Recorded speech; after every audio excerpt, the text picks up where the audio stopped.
She backed me into the corner of a $500 a plate gala, put one hand flat on my lapel, and said through a smile so bright it could have catered the room, "Kiss me then."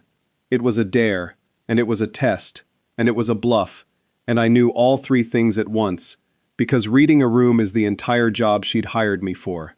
So I looked past her manicured hand at the man across the ballroom pretending to admire an ice sculpture while watching us in its reflection, and I understood exactly what Simone Draper was actually saying, which was, "He doesn't believe you're real, sell it or we're done." She thought I'd flinch. She'd hired a professional, and professionals keep it buttoned. She was calling the bluff of my composure.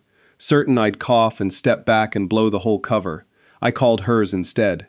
I put my hand against her jaw like I'd been waiting all night to, and I kissed her like we had a history, like there was a reason I'd flown in for this, like the room was empty, and Simone Draper made a small, startled sound against my mouth that was not in either of our scripts, and somewhere behind us a champagne flute met a tray a half-second too hard, and the man at the ice sculpture turned back to his conversation, satisfied, and stopped watching. It worked. It bought us the thing we needed.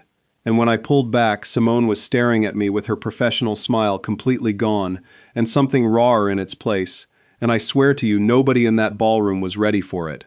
Not the man watching, not the room, not her. Least of all me. Give me the length of one past hors d'oeuvre for who we are, because that's all the night allowed. I'm Elliot Shaw. My job, and I'm going to say it plainly, because the euphemisms make it sound worse than it is that I'm a professional plus one. People hire me to accompany them to weddings, galas, reunions, and funerals where arriving alone would cost them something. Leverage, dignity, a nosy family, an ex. I am charming on schedule and I disappear on cue and I never, ever make it weird. And I have one real skill under the tuxedo, the one that actually earns the fee. I remember everyone. Names, faces, who's married to whom, who snubbed whom in 2019. The entire social map of a room I walked into 40 minutes ago. My memory is a seating chart that files itself. Clients think they're paying for my jawline.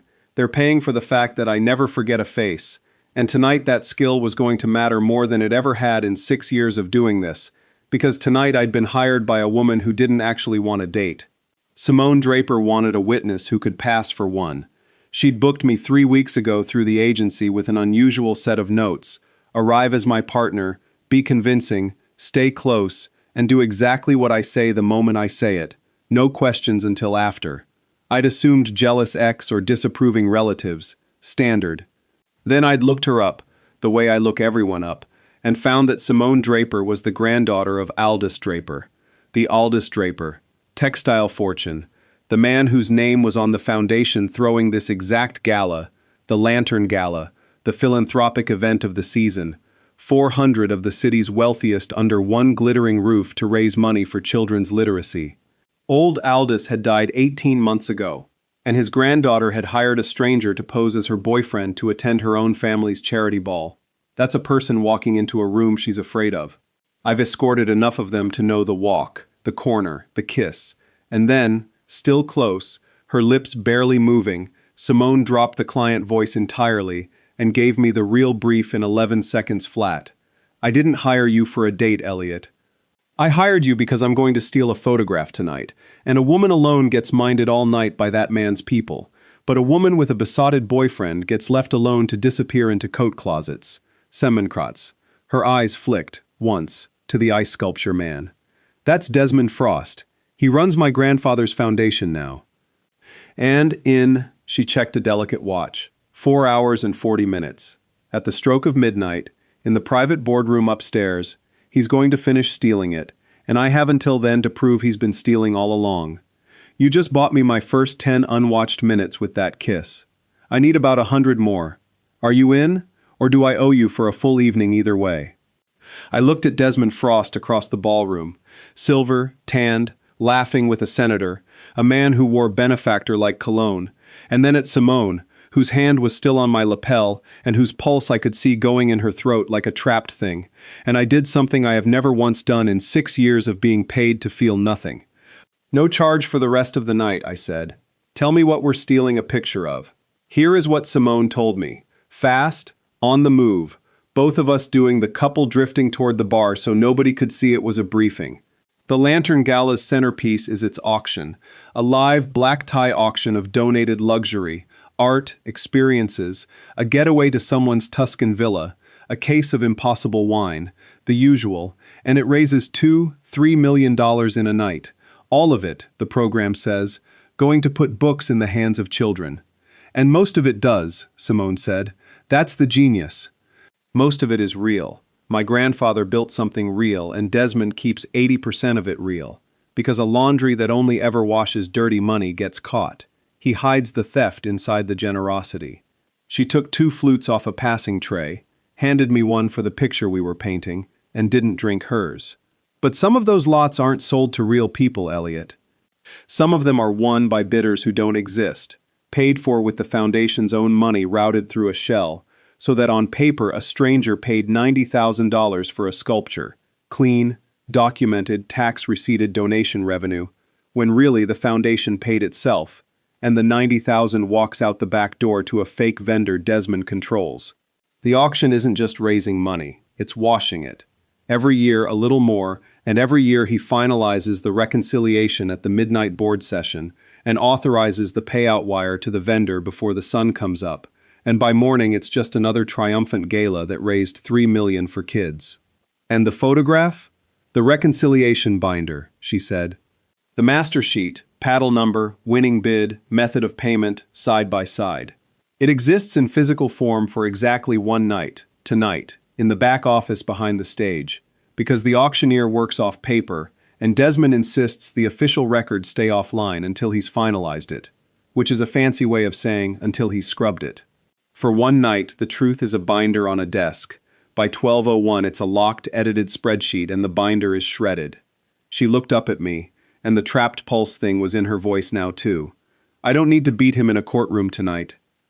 I need to photograph the binder before he sanitizes it, match the fake paddle numbers to bidders who were never in this room, and get it to the one board member he doesn't own, before midnight. That's it. That's the whole night. 10 minutes of unwatched, times 10, before the clock runs out. 4 hours and 39 minutes. A ballroom full of witnesses, one binder that would be ash by morning, and a professional +1 who just torched his own first rule, never make it real, against the jaw of the client, in front of the exact man we were about to rob of his crime. Okay, I said, and I meant it in a way I hadn't meant anything in years. First problem. If those bidders don't exist, somebody's holding up their paddles. Who's raising the fake numbers? Simone blinked. I don't know. I never thought about the room. I was so focused on the paper. I looked out at the 400 faces, the whole glittering social map already filing itself into the seating chart in my head, and I felt the one skill I actually have wake all the way up for the first time in years. You brought a woman who reads paper, I said. Lucky for you, you also accidentally hired a man who reads rooms. Let's go watch an auction.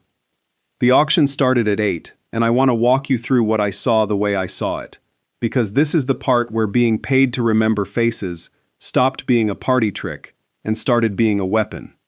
But first, in the 90 seconds it took to find our seats, Simone gave me the grandfather, because I needed to understand what Desmond had actually stolen before I could help her take it back. Aldous built the foundation with his own money and ran it like a workshop, every dollar accounted for, in his own hand. He didn't trust computers with anything that mattered. When he got sick, he brought Desmond in from a bigger charity to modernize it, and Desmond was charming and competent, and my grandfather was tired and dying, and by the end, Desmond had the signatures, the board, the vendor list, and the keys. Her jaw did the thing I'd already learned meant she was carrying something level. In the will, my grandfather left me his trustee seat, a family veto, one vote that can't be outvoted on any change to how the endowment is spent. He didn't leave me money, Elliot. He left me a break. And Desmond has spent 18 months trying to get me to resign it, sell it, or look too flighty to hold it, because tonight at midnight the board ratifies moving the entire endowment into a partner investment fund.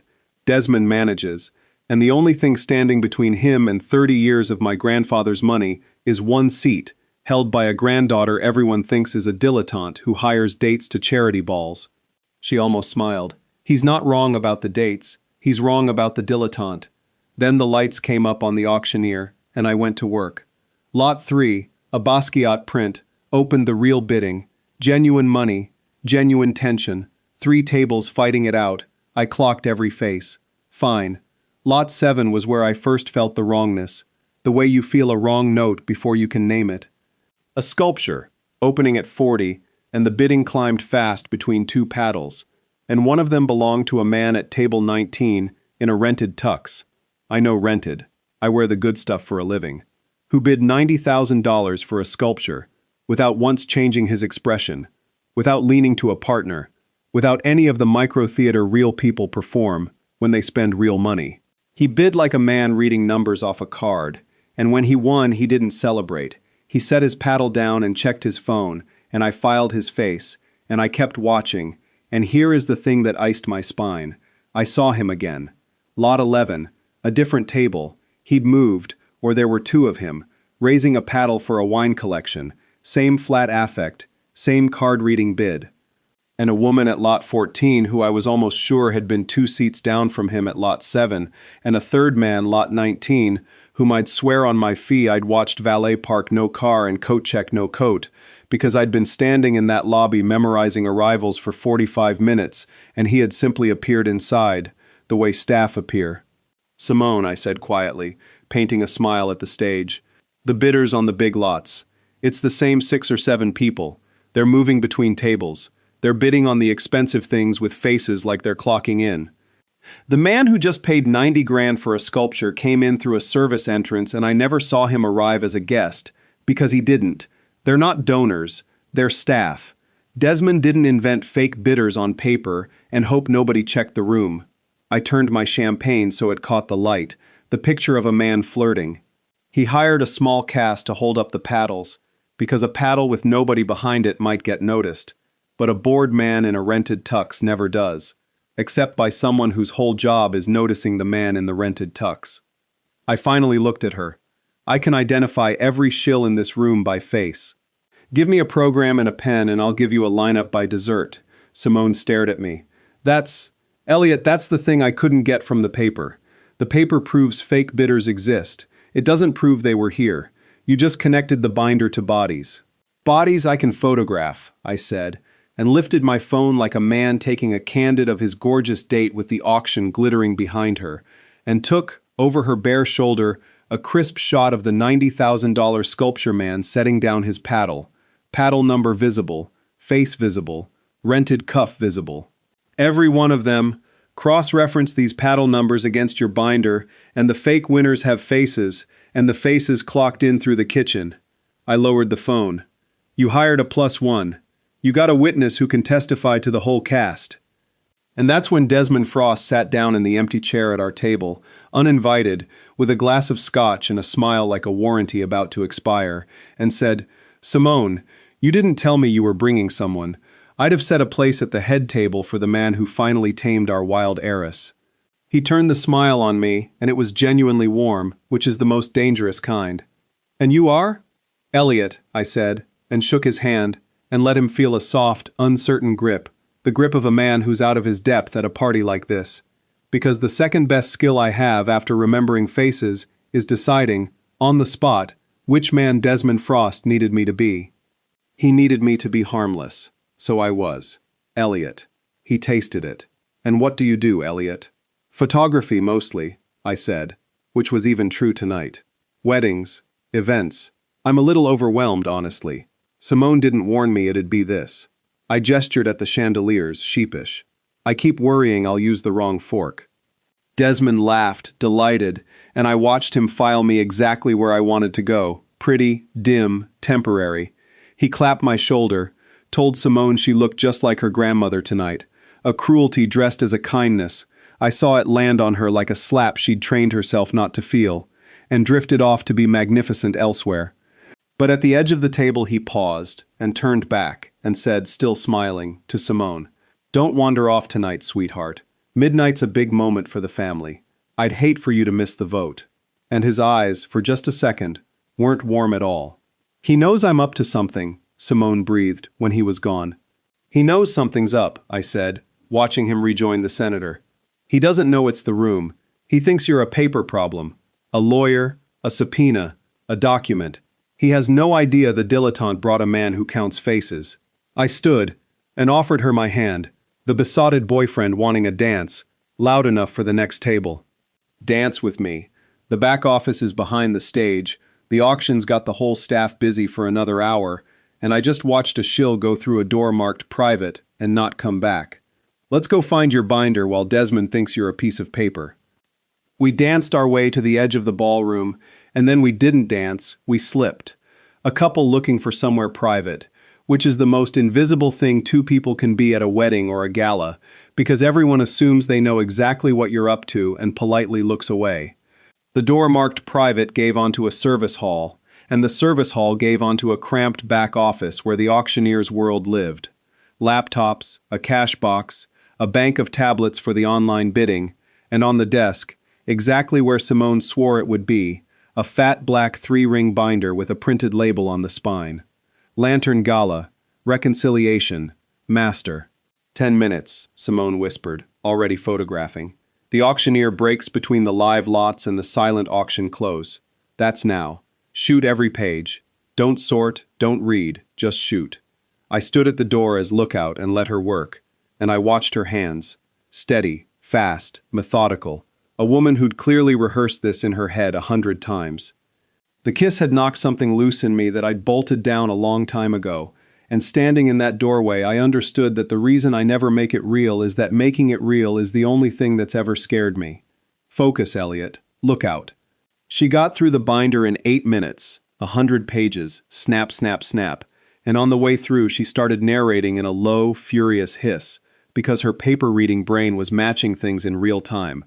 Lot 7, Sculpture, 90,000, Paddle 114, Payment Method, Wire, Meridian Trust. That's not a person's bank, that's a routing account. Lot 11, Wine, Paddle 114 again, same Paddle 1-2 lots, which the printed program will never show a guest, but the binder does. Lot 14, Paddle 121, another wire, another meridian. She looked up, eyes bright. It's all here, Elliot.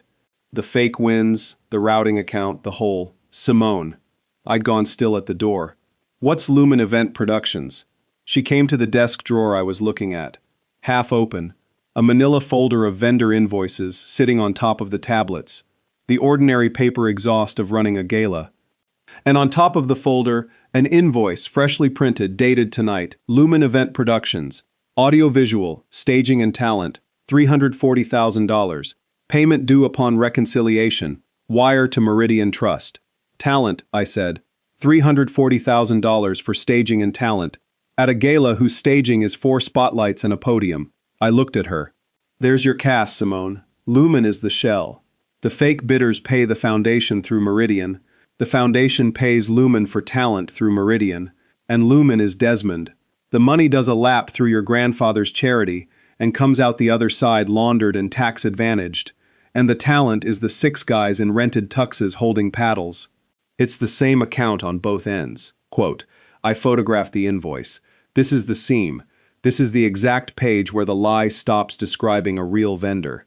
And a voice behind us in the service hall said cheerfully, You know, most couples just use the coat closet. We turned. Not Desmond. A man in a rented tux, Paddle 114, the $90,000 sculpture man, the flat effect bidder, leaning in the office doorway with his bow tie loosened and an expression that was not flat at all now, but tired and scared and human. He looked at the binder open in Simone's hands and at the Lumen invoice in mine, and he didn't call for anyone. He just exhaled, long, like a man who'd been holding a breath since 8 o'clock. You're not security, Simone said carefully. I'm an actor, he said. I'm Bryce. Tonight I'm a discerning collector from out of town, and last year I was a tech investor, and the year before that I was supposed to be Italian, which did not go well. He rubbed his face. Frost people hire 6 of us through a casting agency every year. Charity gala, upscale, you'll be raising paddles. All you have to do is look rich and bid what the card in your pocket says. Cash, same night, no questions. I've done it 3 years running, and I've spent 3 years telling myself it was just theater. He nodded at the binder. And then this year the girl doing coat check told me the foundation's for kids' reading programs, and I've got a kid, and she's 7, and she can't. His voice caught, and he steadied it, the way actors can. She's behind on reading. And I stood out there tonight bidding fake 90 grand on a sculpture at a party that's supposed to buy her books, and I thought, Bryce, you are the worst man in this room, and there are senators in this room. He looked at Simone. I followed you back here because I saw you clock us. I've been waiting 3 years for someone to clock us. What do you need? Simone looked at me. I looked at Bryce. 6 years of reading faces, and I have never read one more clearly. We need the casting agency's name, I said. We need whatever they paid you, however they paid you. And we need you to say all of it to someone with a badge before midnight, because right now we have a binder and an invoice, and a defense lawyer can call paper a misunderstanding. But paper plus a live human who was hired to hold up a fake paddle. I looked at him. You're not the worst man in the room, Bryce. You're the witness that turns a document into a crime. What's the casting agency? Halliday Talent, he said. And they paid me from an account that... He pulled out his phone, thumbed to a payment app, turned it around. Says Lumen Event Productions.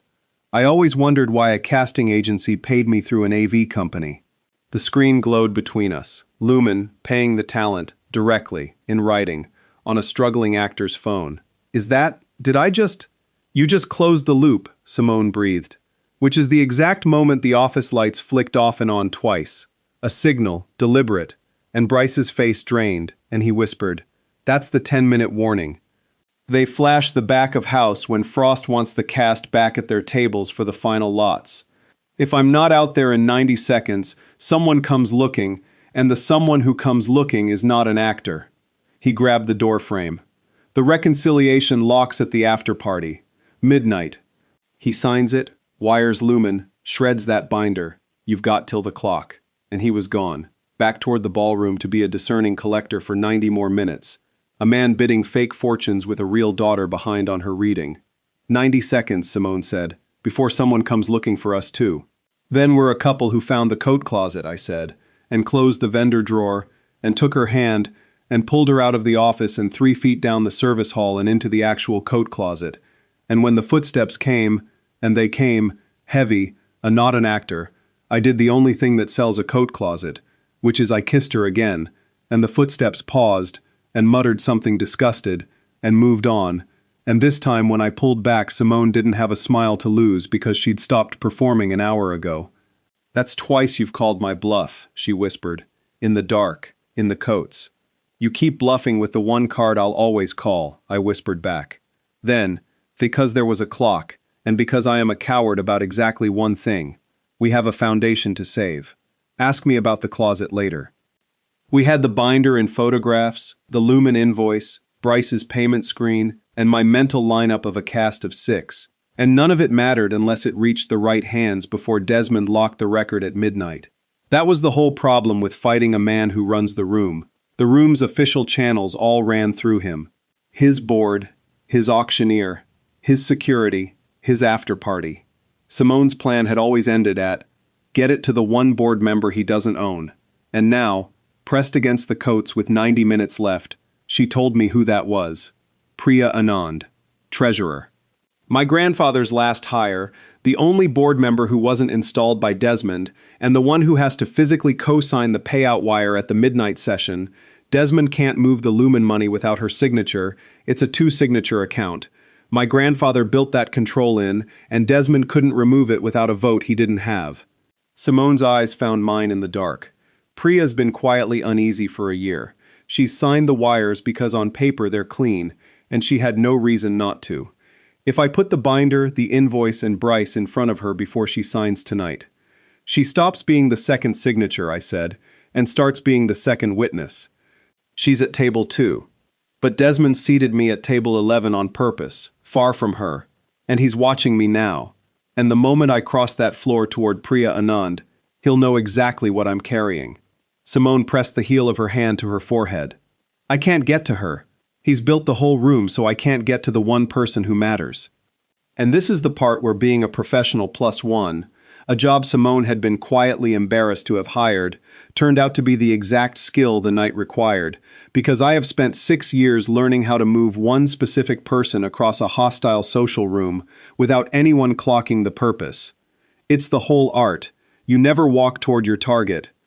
You walk toward the person near your target, with a reason, and you let the room's own manners carry you the last few feet.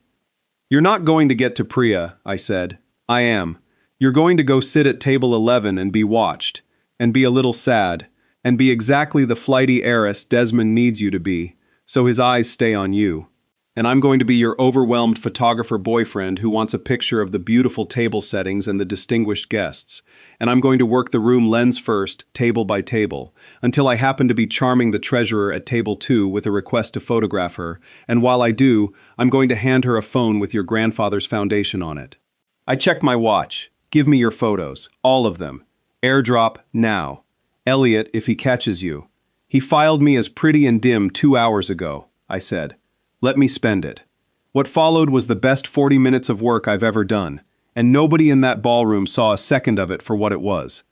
I became insufferable, the new boyfriend with a camera, delighted by everything, working table to table like a golden retriever with an eye for composition. I photographed a judge. I photographed the senator. I let Desmond see me being harmless and small, and watched him relax one more notch each time. And I arrived, eventually, inevitably, at table 2, and crouched beside a sharp-eyed woman in emerald silk and said, Ms. Anand? Simone's told me so much about you. Could I get a portrait? And while the table smiled for a photo that would never be taken, I set my phone in front of Priya Anand, opened to the Lumen invoice, and said very quietly, under the shutter click patter, Don't react. You're about to be asked to sign a wire to this vendor at midnight. Before you do, look at the next 14 photos, and then find Simone's eyes across the room, because the granddaughter is not the problem in this family, and you've known that for a year.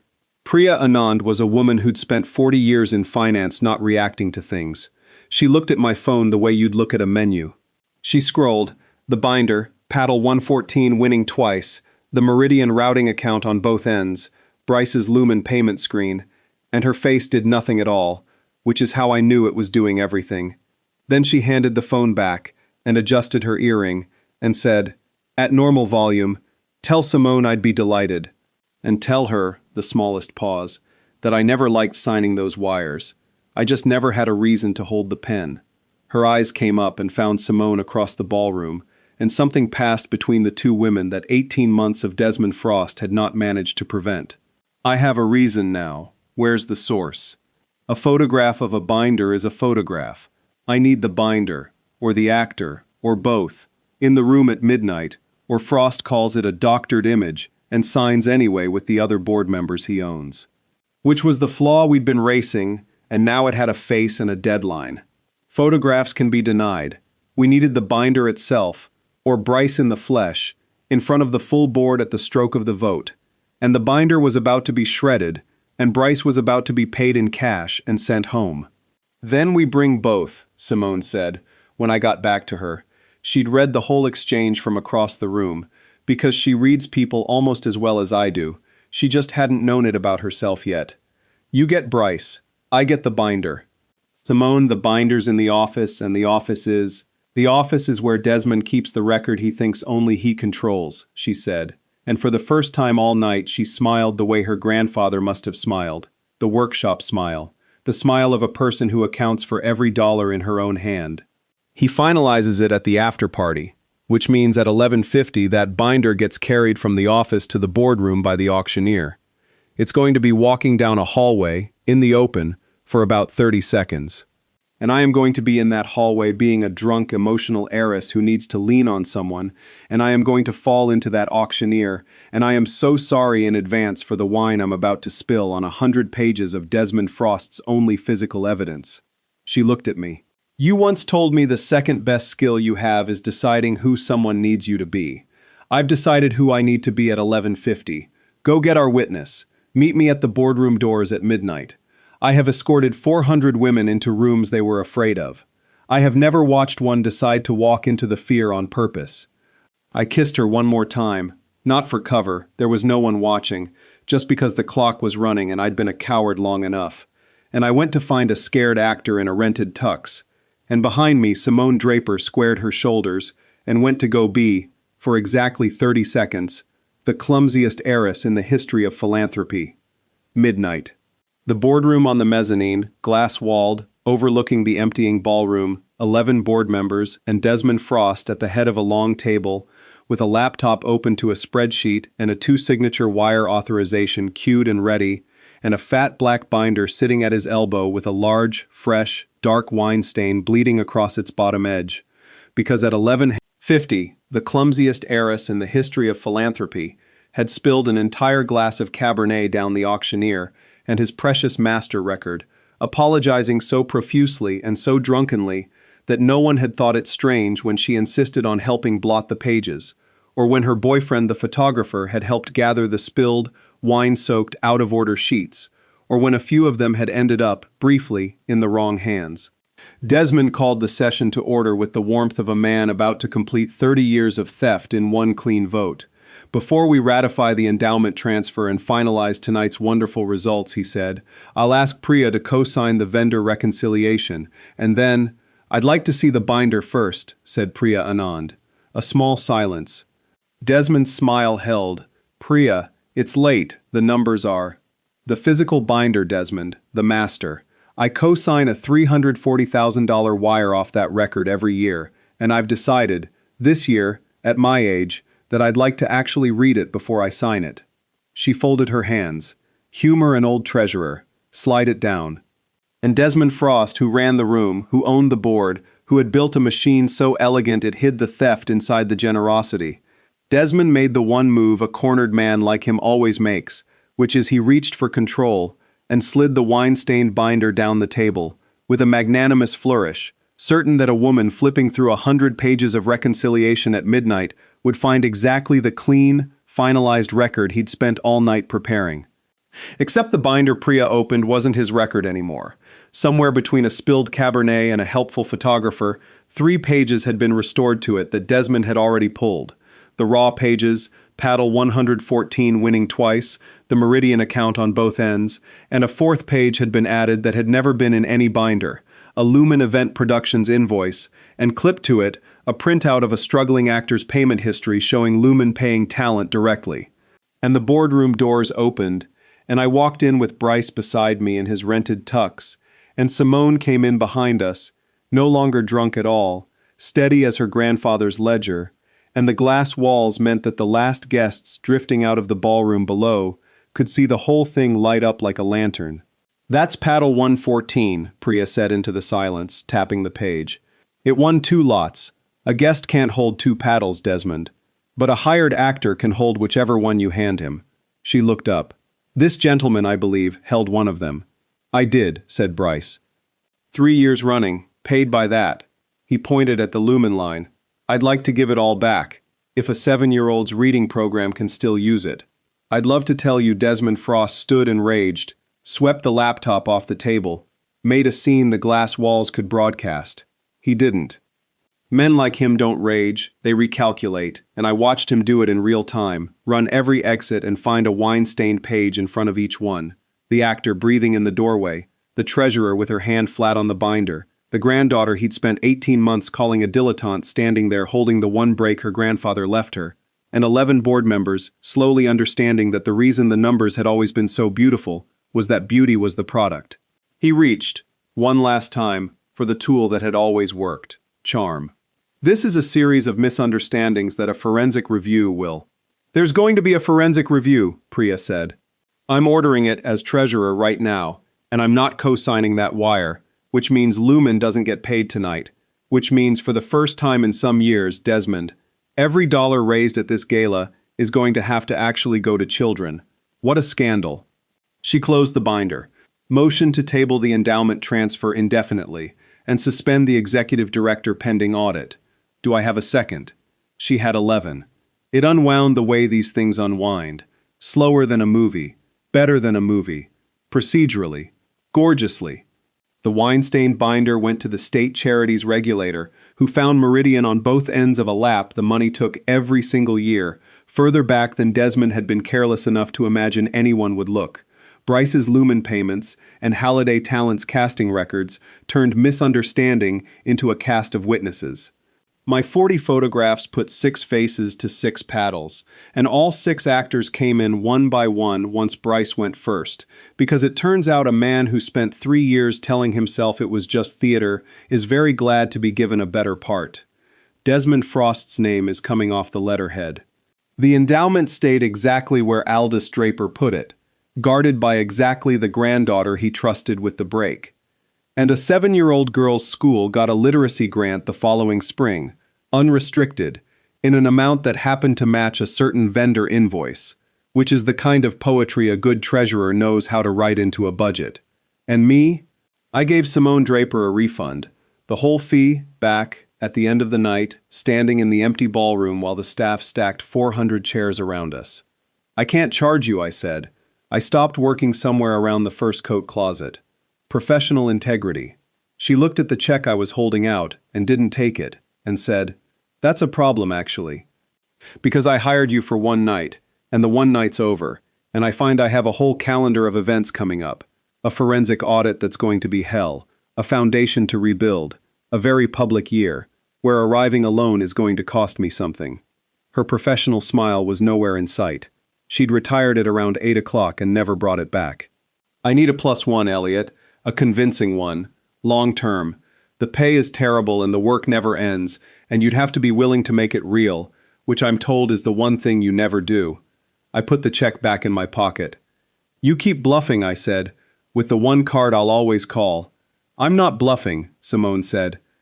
"That's the whole point. Kiss me then." Nobody in that empty ballroom was ready for it. Not the staff, not the chandeliers coming down to half-light, not the two of us, who had spent one night learning that the most dangerous thing either of us could do was the thing we'd been paid and trained our whole lives to avoid. I called her bluff. She wasn't bluffing. I've been calling it every day since, and she keeps not bluffing, and it remains, to this day, the only con I ever walked into on purpose and never once wanted out of. We got married at a small thing, no auction, no paddles. Priya gave a toast. Bryce did a reading, beautifully, he's an actor, and his daughter, who reads just fine now, was the flower girl. There was one empty chair at the head table with Aldous Draper's name on it, and Simone touched it before she sat down, the way you touch a brake that held. Before you go, 2 questions, and I want real answers in the comments, because this whole night turned on one woman deciding to trust a stranger with the truth instead of carrying it alone. First, if someone dared you across a crowded room to do the one thing you'd trained yourself never to do, kiss the stranger, take the risk, break your own rule, would you have called the bluff and done it? Or would you have kept it buttoned, stayed safe, stayed professional, and spent the rest of your life wondering? Be honest about which one you are, because I was the buttoned-up one for 6 years, and it took a woman with a con and a countdown to fix me. And second, the real one. Has there ever been a person who saw a skill in you that you were quietly ashamed of, a thing you did for money or out of habit or thought didn't count, and showed you it was actually the exact thing that mattered, the thing that could save someone? Who looked at your useless talent and made it the hero of the story? Tell me about them in the comments, because someone scrolling down there tonight thinks the thing they're good at doesn't count, and your story might be the one that tells them to walk into the room lens first and count the faces. If this one kept you guessing to the last lot, subscribe, because next week I'm telling you about the wedding I was hired to attend as a stranger's fake fiancé, and the moment the bride's father pulled me aside and whispered, "I know you're not real, keep pretending, or she dies."